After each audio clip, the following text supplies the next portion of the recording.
지금부터 여러분께서는 사랑침례교회 정동수 목사님께서 하나님의 보존된 말씀인 킹 제임스 성경으로 이사야서 전체를 강해하는 것을 들으시겠습니다. 우리 주 예수님의 은혜와 화평이 충만히 넘치기를 간구합니다. 이번 시간에는 이사야서 46장의 말씀을 살펴보도록 하겠습니다. 이사야서는 66장으로 구성이 되어 있고 1장부터 39장까지가 1부, 그 다음에 40장에서 66장까지가 이제 2부로 구성이 되어 있습니다. 그래서 앞부분은 주로 아시리아의 관계를 이제 다루고 있고, 그 다음에 뒷부분은 유다와 그 다음에 바빌론과의 관계를 다루고 있습니다.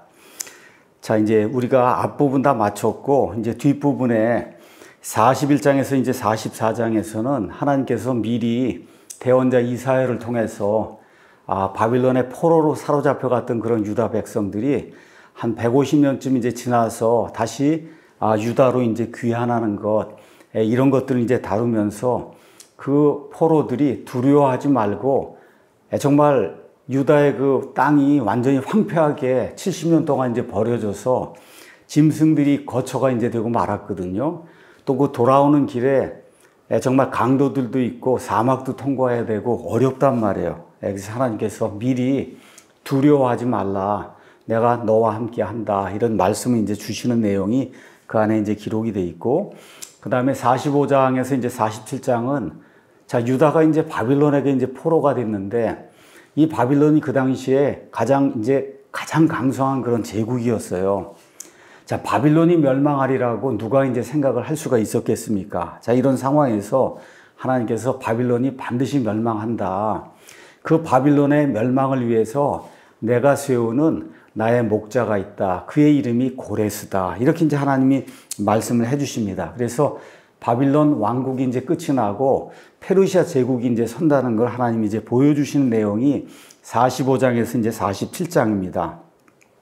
그래서 지난주에는 우리가 45장 이제 말씀을 살펴봤는데, 하나님께서 이 고레스를 자신의 종이라고 하고 자신의 목자라고 하고, 그 다음에 45장 1절에는 나의 기름 부음 받은 자다, 이렇게 이제 하나님께서 말씀을 해주십니다. 그러니까 고레스가 여러 가지 이제 뭐 정복하는 일을 하고 제국을 크게 넓히고 위대한 그런 왕이 되는데, 그 일을 내가 처음부터 계획하고 내가 그 일을 실행했다, 하나님이 이렇게 말씀하시고, 어떻게 내가 그런 일을 할 수 있느냐, 나는 무에서 유를 창조한 창조자이기 때문이다, 12절에 이제 그렇게 말씀해 주시고, 그 다음에 21절에는 이런 모든 일을 내가 미리 계획을 하고 그 다음에 미리 알리고 그것을 실행할 수 있는 그런 존재다, 그래서 나는 예언의 하나님이다, 이런 말씀을 주십니다. 그래서 이사야서에는 나는 주니라, I am the Lord, 이렇게 돼 있어서 주라고 하는 거, 여호와라고 하는 그런 말은 스스로 존재하는 그런 자라는 거예요. 그러니까 하나님을 만든 존재가 없다는 거예요. 그래서 하나님께서 나 외에는 다른 자가 없으며 나 외에는 다른 신이 없다. 누누이 45장 5절에서 6절, 14절, 18절, 그 다음에 21절에서 22절, 지금 우리가 이제 살펴볼 46장 9절에도 동일한 말씀이 계속해서 이제 나옵니다. 그래서 나는 스스로 존재하는 자고 내가 이 모든 것을 계획하고 실행할 수 있는 그런 유일한 하나님이기 때문에 너희가 비록 바빌론에서 포로 생활을 해도 내가 반드시 너희를 다시 바빌론 땅에서 유다 땅으로 데려온다, 이런 말씀하면서 22절에 하나님께서 구원에 초청을 하시죠. 유명한 말씀이에요. 땅의 모든 끝들이여 나를 바라보고 이로써 너희는 구원을 받을지니라. 나는 하나님이요 나 외에는 다른 자가 없느니라. 그래서 유대인들뿐만 아니라 세상에 흩어져 있는 모든 이방인들을 향한 복음의 말씀이 여기 45장 22절에 이제 기록이 되어 있습니다. 한마디로 여기 나와 있는 이런 말씀들은 바빌론 포로 생활하다가 돌아오게 될 그 유대인들 포로들을 향해서 두려워하지 말라는 그런 메시지를 계속해서 이제 전달하고 있습니다. 자, 오늘은 말도 못하고 움직이지도 못하는 우상을 숭배하지 말라, 이런 제목으로 이사야서 46장에 나오는 13절의 말씀을 한번 살펴보도록 하겠습니다. 그냥 하나님께서 한마디로 우상이라고 하는 것들은 아무것도 아니다. 정말 아무것도 아니에요. 돌덩어리, 그 다음에 이런 나무 조각이 아니냐. 나는 참 하나님이다. 이거를 하나님께서 이제 다시 한번 유다 사람들에게 이야기를 해 주십니다. 자, 1절 가서 보니까 벨은 머리를 숙이고 느보는 몸을 구부리는도다. 그들의 우상들이, 바빌론 사람들의 우상들이 짐승들과 가축들 위에 실렸고 너희 수레들의 짐이 무겁게 실렸으므로 그것들이 피곤한 짐승에게 짐이 되었도다. 가서 보면 벨과 느보가 나오는데 벨하고 느보는 바벨론 사람들이 대표적으로 이렇게 섬기는 그런 우상이었습니다. 그래서 벨은 아마 유대인들이 섬기던 바알이 아니었겠나 이렇게 생각이 들고 느보는 그의 아들로 이제 추정이 됩니다. 그래서 원래 바빌론 사람들은 이 우상들을 세워놓고 그 우상들 앞에 가서 엎드려서 이제 경배를 했어요. 자, 그런데 이제 바빌론 사람들이 페르시아 사람들에서 이제 정복이 되고 하다 보니까 이런 우상들이 페르시아 사람들에게 절을 하는 그런 모습이 1절에 이제 기록이 되어 있습니다. 이렇게 되면서 이거 나무 조각, 그 다음에 돌덩어리, 쇠 조각 이런 걸 이제 만든 것들, 이거 페르시아 사람들이 들어와서 자기들의 이제 또 우상을 세워야 되니까 이것들 다 제거해야 되잖아요. 그래서 제거해서 지금 수레에다 이제 실으니까 그 수레를 소가 끌든지 아직 말이 끌든지 이 나무 조각, 이런 쇠 조각, 쇠덩어리 이런 모든 것들이 결국 이러한 그 짐승들의 짐이 되고 마는, 말도 못하고 움직이지도 못한 이런 우상들이 결국 이런 짐승들의 짐이 되고 마는 이러한 그 한심한 이런 실정을 하나님께서 이제 말씀해 주십니다. 우리가 로마서 가서 보시면은 로마서 1장에 22절에서 23절에 하나님이 사람들을 자기 마음속에 두려워하지 아니할 때, 사람들이 하나님을 자기 마음속에 두려워하지 아니할 때 하나님과 비슷한 무슨 형상들을 만들어서 그걸 하나님이라고 하면서 섬긴다고 그렇게 이제 성경이 우리에게 이야기하고 있습니다. 자, 그러면서 그들은 스스로 지혜롭다고 선언하나 어리석은 자가 돼요. 내가 하나님이라 그러고 내가 다 할 수 있다 그러고 내가 지혜롭다 그러고 이렇게 이제 이야기를 하는데 실제로 가서 보면 어리석은 짓을 한다는 거예요. 그 어리석은 짓이 뭐냐? 썩지 아니할 하나님의 영광을 썩을 사람이나 새나 네 발 달린 짐승들이나 기는 것들과 같은 형상으로 바꾸었다. 그래서 이방인들이 섬기는 우상이라고 하는 거는 말 그대로 썩어서 없어질 수밖에 없는 이런 새, 그 다음에 짐승, 물고기, 곤충 이런 것들을 형상으로 만들어서 그래서 그게 신이라고 만들어서 그거를 신이라고 이제 주장을 하고 그 앞에 가서 무릎을 꿇고 절을 한다는 거예요. 그러니까 하나님이 없는 사람들이 하는 그런 일이 지금 우상을 숭배하는 일이다. 하나님께서 이제 그렇게 말씀을 해 주십니다. 이렇게 되니까 그러므로 하나님께서도 그들 마음의 정욕을 통해 부정함에 내주셔서 그래서 그 뒤에 가서 보면 이런 사람들이 정신이 혼미해지고 하나님 떠나서 자기 스스로 모든 거 할 수 있다 그러고 돌조각, 우상 조각, 마리아 형상 이런 거 부처 이런 거 만들어 놓고 거기다 갖다 절을 하니까 하나님께서 타락한 그런 마음을 그들에게 주셔서 이 사람들이 인간으로서는 해서는 안 되는 그런 일을 할 지경까지 그래서 남자가 남자끼리 동성애를 하고 여자가 여자끼리 동성애를 하면서 스스로 자기 몸을 파괴하는 이런 사악한 일을 한다. 하나님께서 이제 그렇게 말씀을 해 주십니다. 그래서 출애굽기 20장에 십계명이라고 하는 것이 나오는데 하나님께서 나는 너희를 속박의 집 이집트에서 데리고 나온 주 하나님이다 이렇게 말씀하시면서 하나님이 나 외에 다른 신을 두지 말라. 또 무엇을 조각하거나 깎거나 주조해서 부어 만들거나 이렇게 해서 우상을 만들고 그걸 나라고 하나님이라고 하면서 섬기지 말라고 그렇게 하나님이 누차 말씀해 주시는 거예요. 자, 유다 사람들이 또 북왕국 이스라엘 사람들이 왜 아시리아에 멸망하고 왜 바빌론에 멸망해서 포로 생활을 갔냐? 근본적인 내용이 하나님을 대적하고 하나님을 우상들로 대체해 버렸기 때문이다.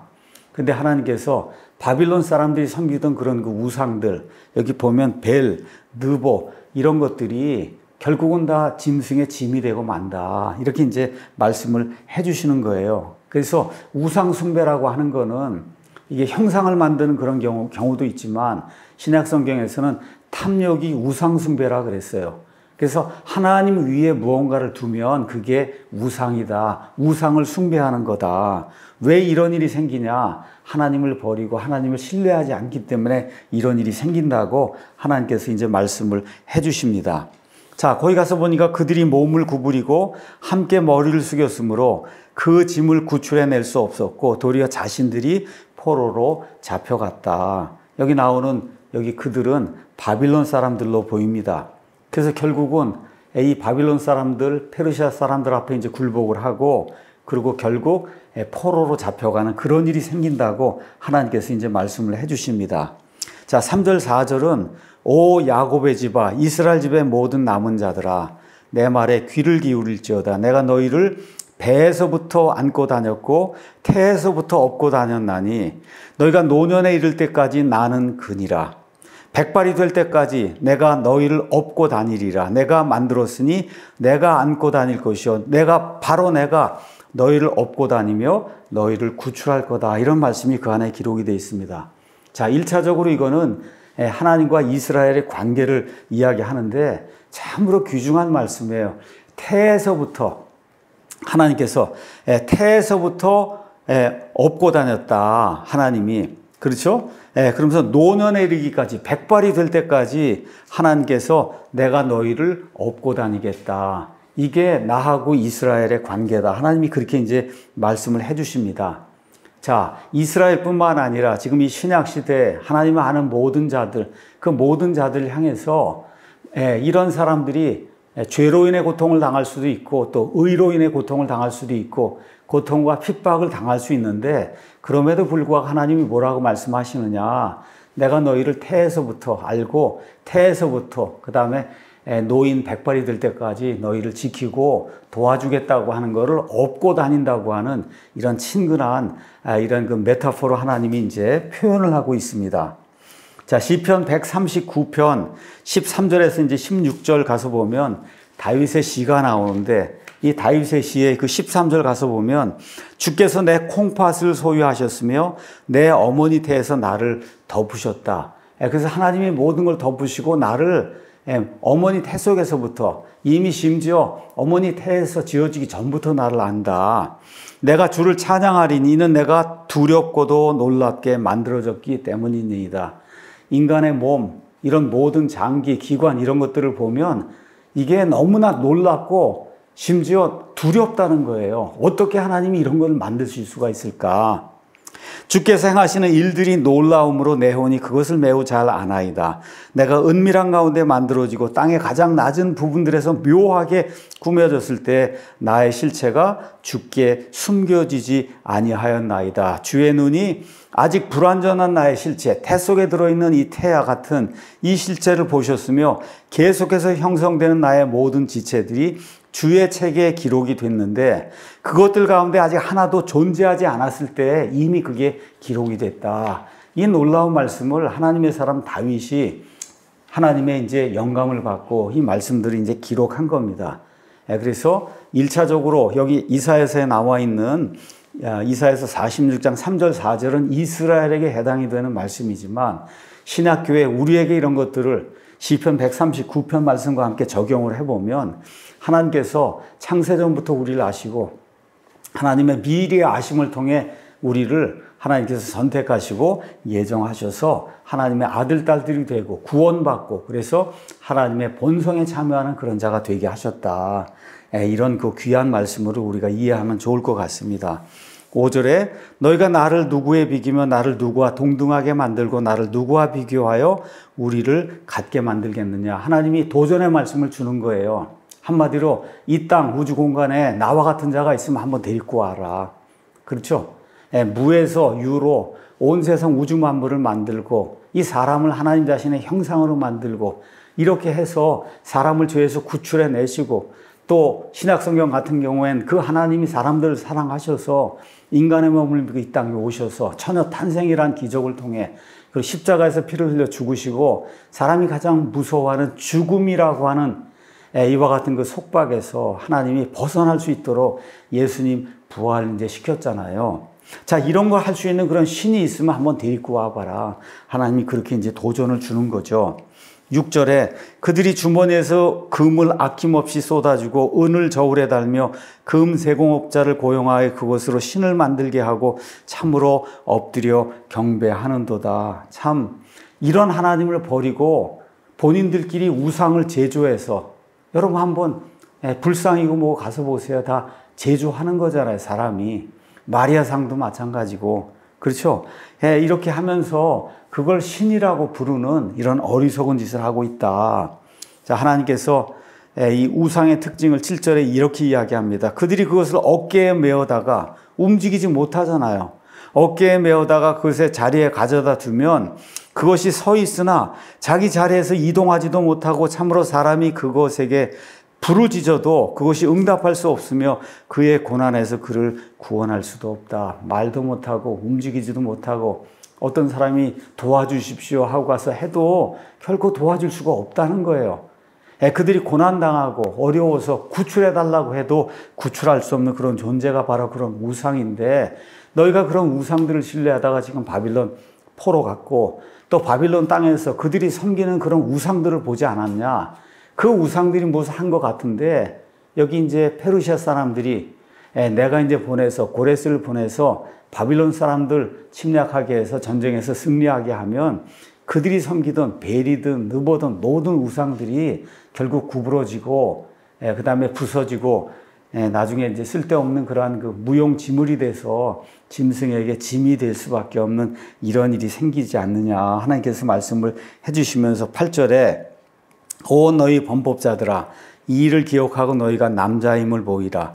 그것을 다시 생각 속에 둬라. 이렇게 말씀하시죠. 여기 나와 있는 건 유다 사람들 향한 책망의 말씀이에요. 이런 것들을 만드는 자들에게 화가 있다.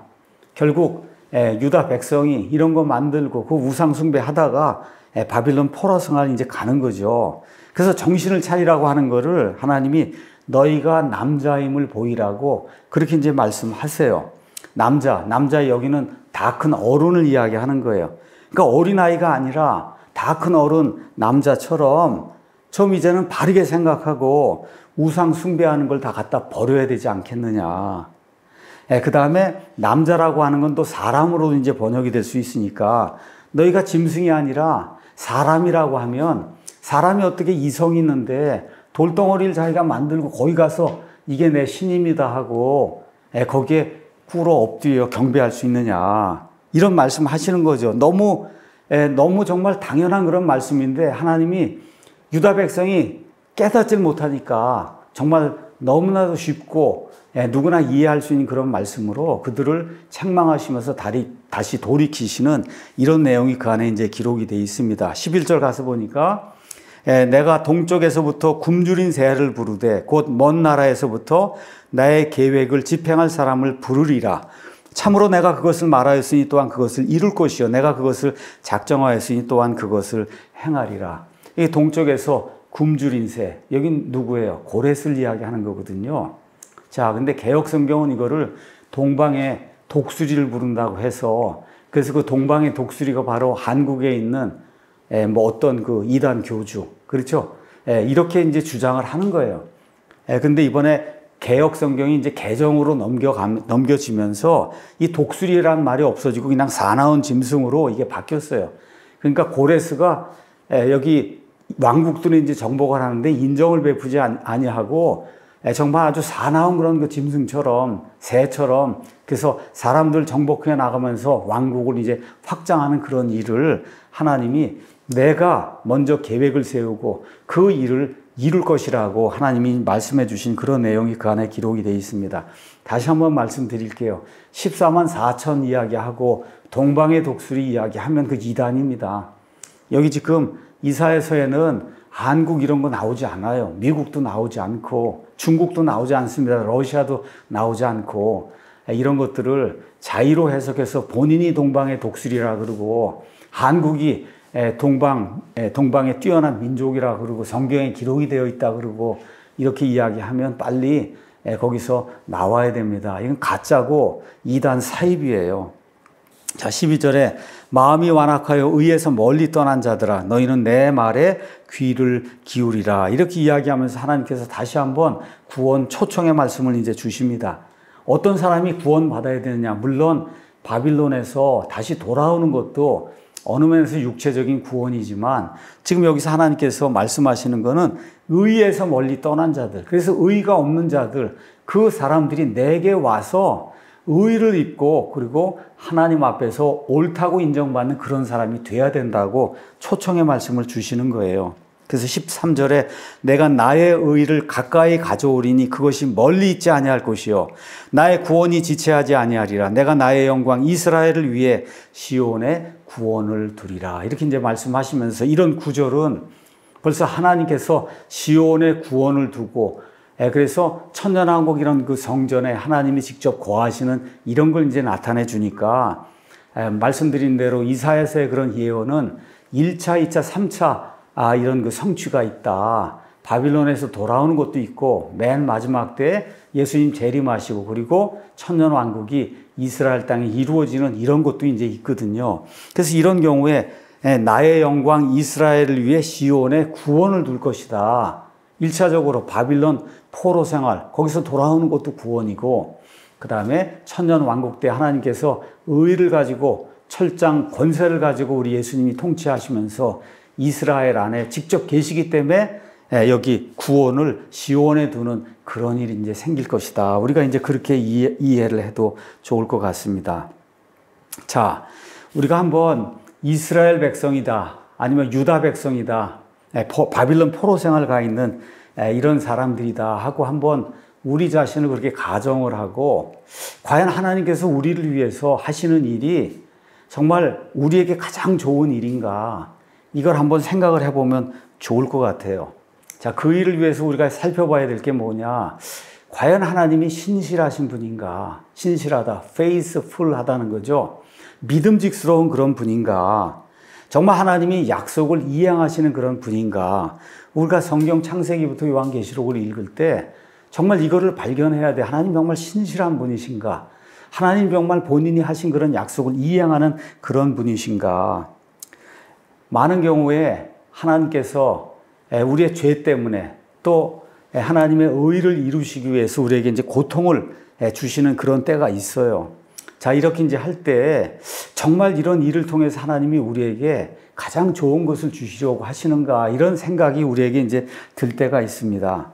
자, 그런데 여기 이사야서에 나와 있는 이런 말씀, 지금 이 사람들이 바빌론 포로 생활 가 있단 말이에요.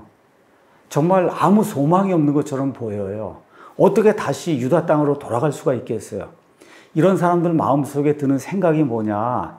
정말 이게 하나님께서 택하신 아브라함, 또 아브라함과 그의 씨에게 영원토록 하나님이 약속해 주신 그 언약의 그 하나님이 우리를 위해서 가장 좋은 것을 예비해 놓으신 게 과연 이 바빌론 포로 생활인가? 이런 생각을 이제 할 수밖에 없잖아요. 자, 그런데 성경의 하나님은 신실하신 분이다.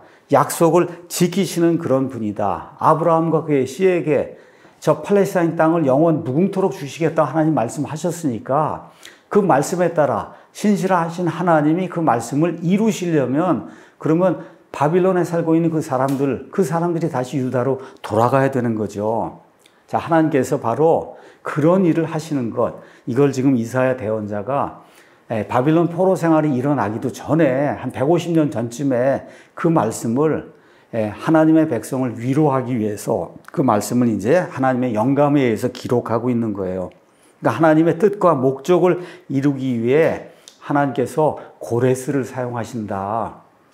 또 하나님께서 심지어 느부갓네살도 사용하신다. 바빌론 포로 생활 잡아가는 건 느부갓네살을 사용해서 하시고 바빌론에, 그 다음에 거기서 다시 돌아가게 하는 거는 바빌론 이후에 등장하는 페르시아의 고레스를 통해서 하신다는 거죠. 자, 이런 것들을 이제 기억하면서 우리에게 여러 가지 어려움과 고통, 원치 않는 그런 일이 닥칠 때 하나님께서 고레스도 사용하시고 느부갓네살도 사용하시고 다 불신자잖아요. 이런 사람들까지 하나님이 동원하시고 또 성경 가서 보시면 심지어 천사들도 동원하셔서 천사는 히브리서 1장에 구원받은 자들, 그런 사람들을 위해서 섬기라고 보내어진 섬기는 영이라고 성경이 우리에게 기록하고 있습니다. 그래서 하나님께서 하나님의 때 우리를 위해서 신실하게 일하신다. 늘 이 생각을 가지고 하나님께 영광을 돌리는 우리가 되면 좋을 것 같습니다. 그래서 이 이사야서 대언자 또 다니엘서 같은 이런 말씀들을 이렇게 읽어보면 하나님의 목적이나 하나님의 통제에서 벗어나서 이 세상에서 일어나는 일은 하나도 없다. 이걸 우리가 꼭 기억하면 좋을 것 같습니다. 그래서 이사야 당시 하나님의 계획은 유다, 즉 이스라엘에게 의와 구원의 새로운 세계를 만드시는 거였어요.